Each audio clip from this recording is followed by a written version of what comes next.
የኦሮምኛን ሙዚቃ ዘመናዊ መልክ ላይ አስተዋጽኦ የራሱን ያበረከተ እንዲሁም ደግሞ ኦሮምኛ ሙዚቃን በይበልጥ አዘምነዋልና ሙዚቃውን አንድ ስቴፕ እንደዚህ ያርገውታል ከሚባሉት ውስጥ ግንባር ቀደሙን ሃጫሉ ሁንዴሳ ከነ ቀመር ጀምሮ እነ ቀመር ናቸው ኦሮምኛ ሙዚቃን በዘመናዊ መልክ በማስደመጥ ምናምን የጀመሩ አሉ በርካታ ምናወሳቸው አሉ በጣም እነ ዳዊት እነ አኑ ፌንጅራ እነ በጣም ብዙ የጨፈርናቸው ዘፈኖች አሉ ይህ ልጅ ወጣት ነው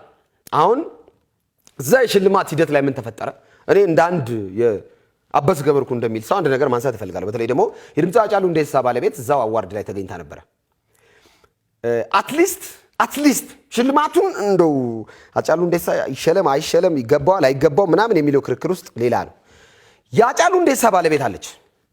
እንኳን ደህና መጣሽ እኮ ያባት ነው እዚህ ስለተገኘሽ ደስ ብሎናል አላለም አንድ ደቂቃ ስሙ አልተጠራም ያጫሉ ስም አንድ ደቂቃ ከዛስ ባለቤቱ እዛ ቁጭ ብላለች ባዘን ስብራት ውስጥ ነው ያላችሁ ባሏ ደሙ ደመከል ሆኗል ማን ይግደለው ማን ይታወቅ ለፍርድ አልተቀረበም እስካሁን ድረስ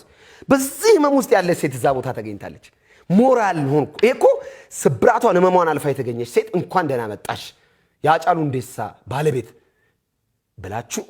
የሙዚቃ ሰው ነው የጥበብ ሰው ነው ወደድክም ጠላው ሌላ አጀንዳውን ተውታው ለጊዜው ተውት በቃ አታውሱ እሱን አትዩት ግን የሙዚቃ ሰው ነው ይሄ ሰው ጥበበኛ ነው ይሄ ሰው በኦሮምኛ ሙዚቃ ታሪክ ውስጥ የራሱን የኢትዮጵያ ሙዚቃ ኢንዱስትሪ ውስጥ የራሱን አሻራ አሳርፏል ባለቤቱ እዛ ነች ምን አለበት አንድ ደቂቃ እንኳን ደህና መጣሽ ብትውላት ቅድም ምን አለ ብጋብዟት ምን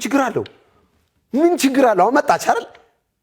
ጎበዝ ነች እኮ ስብራት አልፋ ሐዘን አልፋ ጥቁሩን ለብሳ ነው የመጣችው እንኳን ደህና መጣሽ እኛ አለንልሽ እኛ የጥበብ ሰዎች አለን ያጫሉ ስራ ይቀጥላል ባጫሉ ስም በርካታ ጥሩ ነገሮች ይሰራሉ ይባላል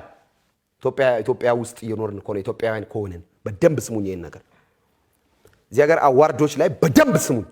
እዚህ ሀገር ሽልማት አዘጋጆች መቼ ነው ኦሮምኛ ሙዚቃ የምትሸልሙት መቼ ነው ትግርኛ ሙዚቃ የሚሸለመው መቼ ነው ሲናሽኛ ወላይትኛ አዲኛ ከምባትኛ ሲልጥኛ ቋንቋ ነው ኢትዮጵያ ውስጥ ኮነ ያለ ነው ከሌላ ፕላኔት አልወረድንም እኛም አንድ ካርታ ውስጥ ነው